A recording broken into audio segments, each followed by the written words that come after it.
Nalaging pobrita, masigit ko na ko sa erong buhaton. Parehas na ako, sige na kung na una.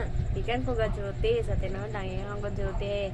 Kay giver ko, ikan ko ga duty. Wate ko ita, pag-abot akong today, libog po sa kong buhaton. Alos mabuang na lang ko sa taga-adlaw, sige ma'am sa may maayo, nga pwede na akong buhaton, nga di ko mahago, kaya para makakwarta ko, pero ambot lang ako sa ay nako, ginoo. Kanang betang gusto ka mo tabang sa pamilya nimo. Syempre, ni mama ni papa, pinaka number 1, sila na ako ng goal. Kanang mahatag na ako ang ilang mga gusto. Then, sa tinuod lang, maluoy ko sa mga tao nga kanang bata makita na ko sa mga daptin nga ng mga walay mga balay ambot lang jud nga maluoy ko mo sa mga lola nga kanang magsungkod nga mga